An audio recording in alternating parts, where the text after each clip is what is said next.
Hello mga ka-investor, welcome back sa ating channel at pag-uusapan natin ngayon yung Bitcoin. So, part ito ng video series na kung saan dinodocument natin yung mga high conviction projects natin for the bull run in the year 2025. So, Bitcoin ito, no? So, yung explanation na to is like a cartoonish siya para mas madali maintindihan. And then mamaya, we will jump sa mga not technical, on-chain analysis and bakit natin kailangan mag-invest sa Bitcoin. No? So, ito, a simple explanation to para talagang walang alam sa Bitcoin, okay? So, we will start na and then I'll post it from time to time, okay? When money is easy to make, society begins to break. So, how do we make money that's easy to carry but hard to create? Well, one solution is Bitcoin. Back in 2008, I became fed up with government money, with the corruption, the manipulation, so I created a digital currency. Digital money that can be sent directly from one person to another without any bank or government involved. And the best part? It's hard money. It's the hardest money ever invented! Bitcoin is very hard to make more of. Each new coin gets added to the supply only after a computer works very hard to solve a math problem, where there's no shortcut and solving it costs a lot of energy and time. Okay, but if it's on a computer, can't I just copy and paste? Not with Bitcoin. You see, there's a public record of every Bitcoin ever created. It's called the blockchain. Yan, binanggit doon yung Bitcoin is hard money, no? It has a fixed supply of 21 million lang siya. And then, hindi mo siya pwedeng it's a public ledger na kung saan lahat ng participant nito may kanya-kanyang copy ng ledger. Ayan, kung makikita ninyo, di ba? Para siyang blocks na may chain. Di ba? Ang ibig sabihin kasi niyan, kunyari, pwede mo siyang makita sa on-chain or sa internet. So, i-click mo lang siya, makikita mo doon yung mga public records, no? So, pag may isang nandaya, hindi na siya mag-work. Yun yung kinaganda ng Bitcoin. So, it's really impossible to break yun. And then, sinabi pa nila, di ba, pwede mo siyang instead send peer-to-peer. Hindi mo kailangan ng bangko or government. Di ba yung gold? Sige nga, magdala ka ng gold, magdala ka ng 1 kilo o sabi natin 2 kilong gold sa airport. Sisitahin ka niyan. Kasi syempre, sabi nila, ba't marami kang dalang gold? Di ba? So, pwede nila i-confiscate yan. Pag hihinalaan ka pa nila na magnanakaw ka siguro or terorista ka or somewhat, bakit marami kang gold? Unlike ng Bitcoin, pwedeng minatawag na hot wallet and cold wallet, pwede natin pag-usapan next time. But yung hot wallet, para lang siyang GCash app. Parang ganun lang siya. Yun ang explanation niya. When you say naman, cold wallet, para siyang nasa USB drive. Parang gano'n yung itsura niya. Cold storage siya. And then, hindi mo siya, ano ba siya, nakaalis siya sa internet. Hindi siya nakakonect sa internet. Yun lang yung pinagkaiba. Hot wallet, digital siya, nakakonect sa internet. Cold wallet, USB type. Then, hindi siya nakakonect sa internet. So, pwede ka lang magdala nun, di ba? Hindi nila malalaman na may Bitcoin ka. Yun yung pinagkaiba, yun yung kinaganda.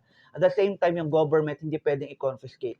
Kung maaalala ninyo, nagkaroon ng, I think in Canada, yung mga trackers, binan nila yung mga account ng mga trackers para hindi makagamit ng financial app or yung mga credit card nila, yung mga debit card nila, binan lahat yon. So, ang mangyayari, yung mga trackers, walang pera. Hindi sila makakapag-continue sa kung anumang rally or ano nila. Para i-silence yung mga tao, kaya nilang gawin yon. Pero pag may Bitcoin ka, dahil nga peer-to-peer siya, hindi siya pinapaandar ng government, wala silang magagawa doon, di ba? It's borderless. Kumbaga, pwede mong ipadala sa ibang bansa ng within minutes lang. Di ba? Pag nagpadala ka, kung OFW kayo, remittance sa SWIFT, aabutin minsan ng 3 araw hanggang 7 araw, di ba? Yun yung pinagkaiba ng Bitcoin, sobrang ganda. Okay? So, i-continue ko na to, ipopost ko na lang ulit siya. It's like a puzzle, and each Bitcoin has its own unique shape. And because everyone has a copy of the public record, if someone tries to fake a Bitcoin, it won't fit the puzzle and will be rejected by the network before anyone can use it. That's why Bitcoin is so safe from criminals and the government. You said criminals twice. And unlike dollars, which can be printed endlessly, there will only ever be 21 million Bitcoin. It's almost impossible to inflate. The only way to get it is to earn it or buy it from someone who has. No, offense, but if you control Bitcoin, couldn't you manipulate it just like the government? I don't control it. No one person does. It's controlled by a public network of Bitcoin users that anyone can join. So if someone wanted to change something in Bitcoin's code, they would need to get the majority of the millions of Bitcoin users to agree to it, or the change doesn't happen. And when has the majority of us agreed on anything? One-ply toilet paper is garbage. Touché. Wow, I didn't know made-up money could make so much sense. Today, So, explain ko lang din yung sinabi niya doon, no, na kung saan kailangan may tatawag kasi sa Bitcoin na 51% attack. So, that's the only time na mape-penetrate yung Bitcoin network na kung saan yung 51% ng user is mag-a-agree to something. Kaya lang syempre, pag nag-agree sila, ang mangyayari lang doon is mababaliwala na yun. Kumbaga magiging useless na yung Bitcoin. 'Di ba? Syempre ayaw rin nila yan kung gumastos sila ng sobrang laking pera. Tapos pinaliwanag din na minamine yung Bitcoin.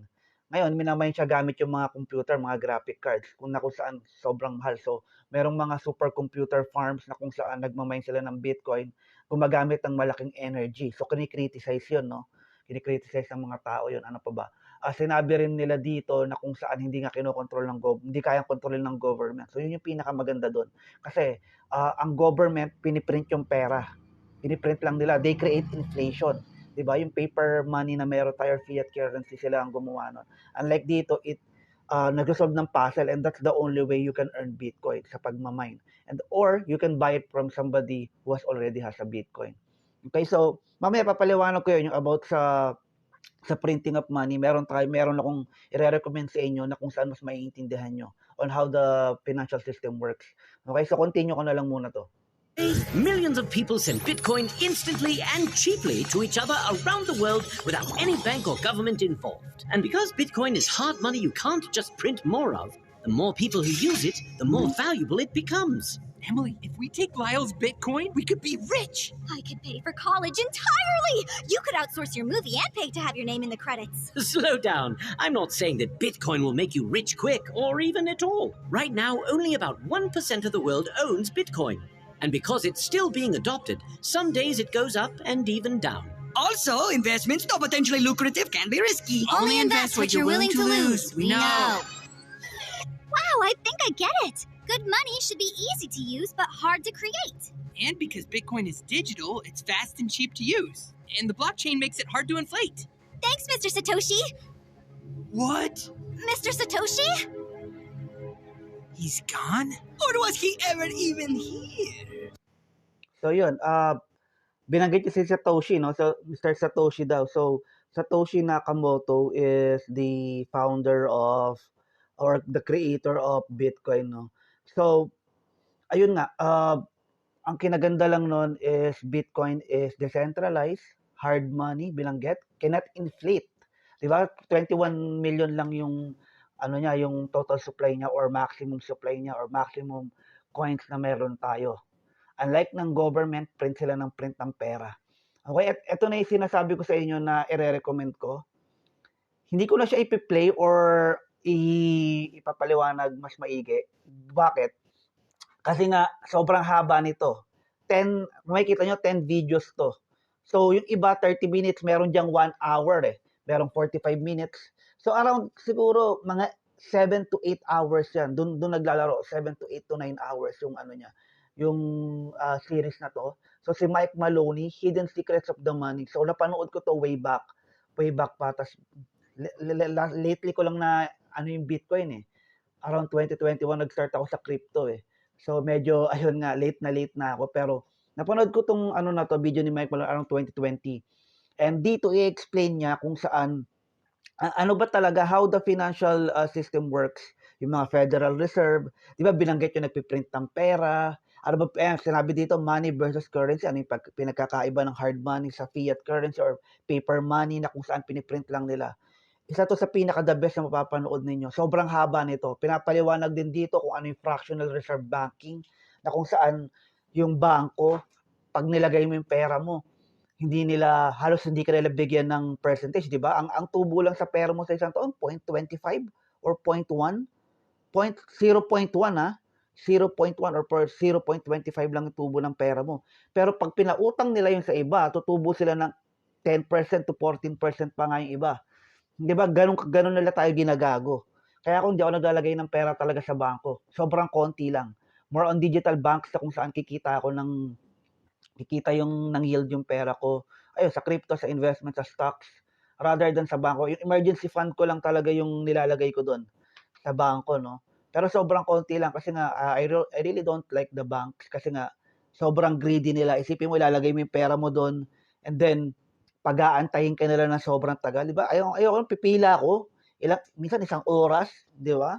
Para lang makuha mo yung pera. Pag mag-withdraw ka pa ng marami, sasabihan ka nila na saan mo gagamitin yung pera mo, di ba? Pakailan ba nila kung saan mo gagamitin yung pera mo, di ba? Nakakainis talaga. Pero dito ipapaliwanag nila kung how the banks works, yung Federal Reserve, papaliwanag nila yan, lahat. Sobrang ganda nitong na to. I highly recommend panoorin nyo to. Bago kayo manood ng Bitcoin documentary, mas magandang maintindihan nyo muna kung bakit na-create yung Bitcoin.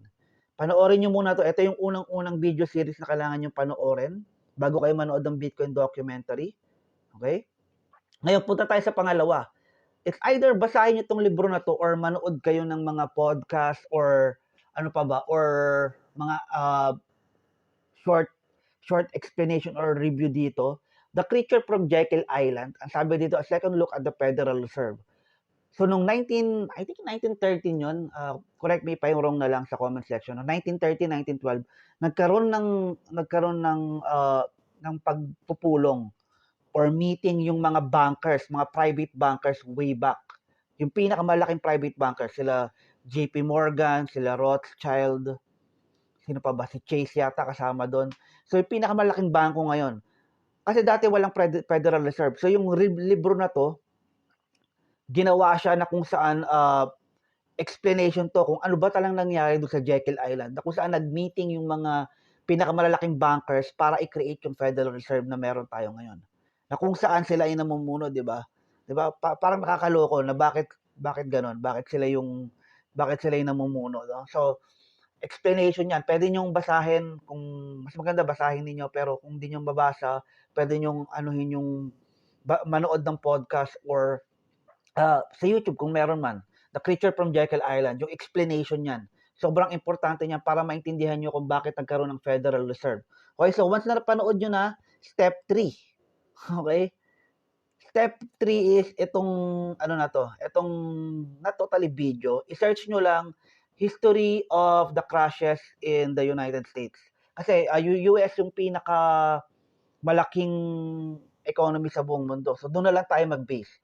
Ang explanation naman kung bakit kailangan yung panoorin ito is para maintindihan ninyo kung bakit nagkakaroon ng crashes, mga financial crash, yung depression, yung ang pinakasikat kasi yung 2008 housing bubble, yung great financial crisis. Nagkaroon tayo nung pandemic, 'di ba?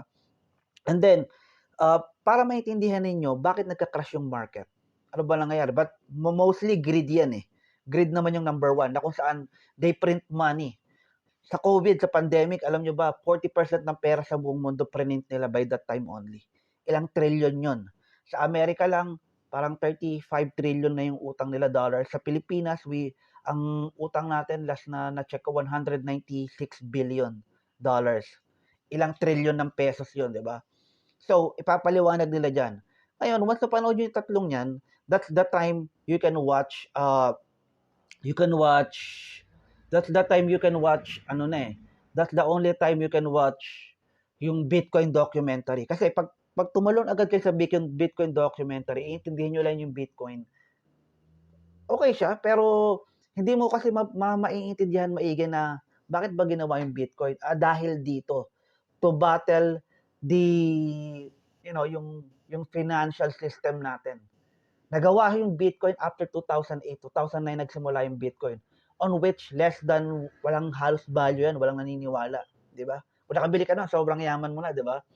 But that's okay, late na tayo, pero yun lang yung kinaganda niya. Kaya ako naniniwala ako sa Bitcoin, no? Kaya lang, limited lang din naman yung income ko.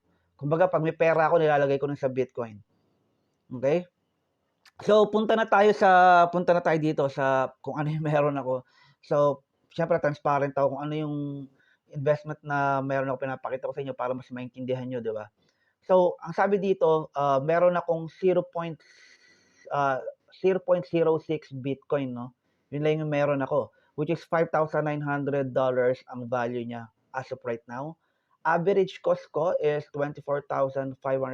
So, naka-dollar ako, no? Kahit peso kasi more on dollar siya. So, mas nakakalito pagka pineso ko yung ano ko, yung pera ko. Mas madali ko siya mag-gauge kung up ba or down yung investment ko pag naka-dollar ako, since yun naman yung pinipeg or yun din yung tinitignan ko pag nasa mga coin market cap ako. Okay, so ayan, ito yung meron ako. Okay, so 24,500. So kung ano mo, 95,000 yung current price, 94 ang current price or almost 95, no? So kung sabi sa 100,000, up ako ng 300%, no? So late na ako nakabili nito. Kasi nga, wala naman akong, konti lang naman yung puhunan ko. Pero ayun, naniniwala ako dito, I will not sell my Bitcoin, no? Maybe 200,000 or at the top of the bull run, I will just exit and wait for it to crash. Kasi nga, Bitcoin is volatile. Mababawasan yung volatility niya pero it is still volatile kasi nga sobrang dami na nagtitrade nito. So from mamaya titignan natin yung price chart, no? So ang target ng iba 1 million Bitcoin is inevitable daw. So probably it will happen pero ako I will just sell at the high o the bull run kasi yung tinatawag na cycle Bitcoin cycle. Kung hindi pa rin kasi nabe-break yun. So as long as hindi nabe-break yun, I'll just follow it. If not, I will buy more. Okay? Kakada may sahod, no? Ayun, balik na tayo dito. Punta na tayo sa Bitcoin price chart. So, monthly candle tong tinitingnan nyo. Nakita nyo, naka 1 month. Ito yung sinasabi ko sa inyo. Bitcoin lowest price was 15,476. Ang pinaka-top price niya is 108,000. Kung nakabili ka, sabi natin hindi na lang 15,000, kahit 20,000 na lang Around dito ka nakabili at 20,000. Let's say na lang. Ako, 24,000. Isipin mo, from 20,000 to 108, kahit 100,000 na lang, that's 400% of your money. Diba? Unlike yung purchasing power mo sa peso or sa US dollars na nawawala, dito, Bitcoin gives you more purchasing power. Yun lang may explanation nun Ang cycle na to, ano pa to 2023 lang to. This is more than a year chart lang. Isipin mo, from 16,000 to 108,000. Sobrang laki. 400% na. So kahit sabi mong 94, kasi nag-crash tayo ng 15%, that's okay. Diba? Up ka pa rin ng 400%. So ba't ka malulungkot? Sabi ko nga ganun. But Bitcoin way back, no? Wala yung halaga. $1, mabot siya ng $100. Kung isipin mo, $8 lang. So, yung mga talagang nauna dito, no, nag-invest ng 2013, sobrang yaman na. Naging isa sila sa pinakamayaman sa buong mundo. Kasi Bitcoin was created totally for financial freedom. So, it's economic energy na kung saan hindi ka nila mawawala yung purchasing power mo. Ginawa siya after ng financial crash ng 2008. So, sobrang importante ninyo. Panoorin nyo lahat yun bago kayo manood ng Bitcoin documentary para mas maintindihan ninyo. Okay? So, ayan. Halos, additional lang pala, halos sa mundo, no? Halos ng mga bansa, El Salvador, US, Russia, China, may mga Bitcoin yan.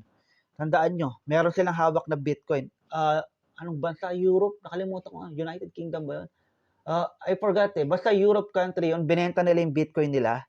And then, magkano lang na binenta? Around $50,000, nasa ganun. Ngayon 100,000 na, 'di ba? Kung hinold lang nila 'yon, dumoble na yung presyo nun. Yung mga institutional investor, mga BlackRock, they hold more Bitcoin now than Satoshi Nakamoto. 1 million. They hold 1 million Bitcoin. More than that. Si Michael Saylor din, 'di ba? They have more Bitcoin than Satoshi now. Then, ayan, ito yung sinasabi ko sa inyo, on-chain analysis, total value lock is 6.5 billion. Fees na nakokolekt ng Bitcoin, 640,000. Address. That's, ang sabi to, pag nabanggit yung active address, ito sabihin na nagkaroon ng transaction within 24 hours. 846,000, no, na address ang meron. So, fees pa lang, 640,000. Minsan maabot pa ng $1 million sa isang araw. Ang baba ng fees ng Bitcoin. If you will compare it, magpadala ka sa PayPal, sa Palawan, mas mababa ang Bitcoin. Okay? Tandaan mo, ang Bitcoin is hard money. Sobrang sobrang digital gold nga ang tawag sa kanya. So kung ang Bitcoin malalampasan niya yung value ng gold, Ang market cap ng gold kasi is around 19 trillion. Bitcoin is sabi dito, makikita nyo yan, 1.87 or 1.9 trillion lang siya. So it will 10x for the price. Kaya nga, ang sasabi nila, 1 million per Bitcoin is inevitable.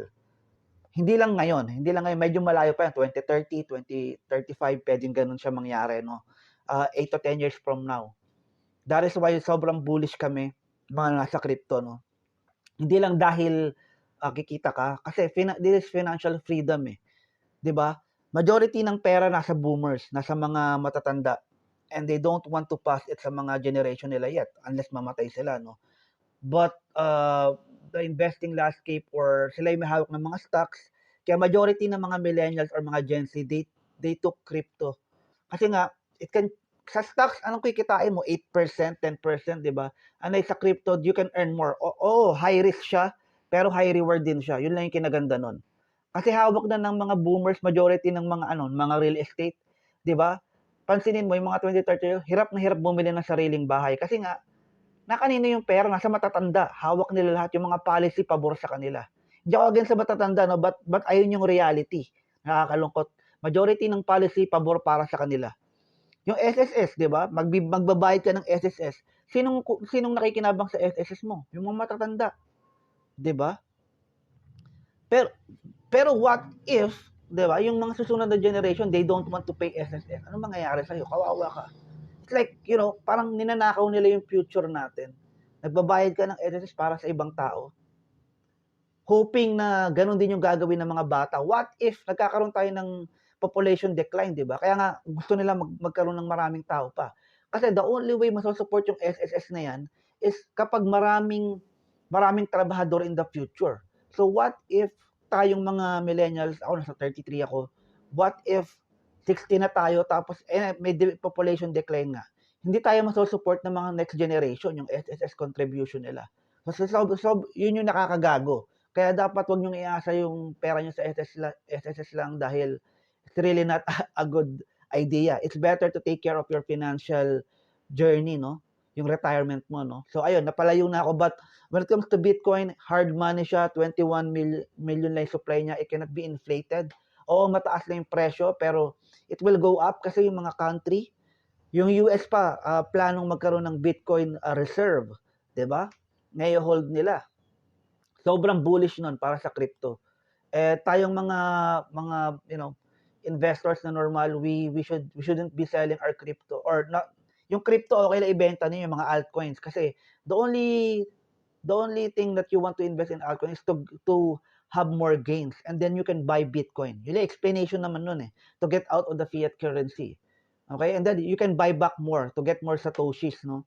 Okay, so salamat sa panonood. I'll see you in the next video. Ang haba ng video natin na to, and bye for now.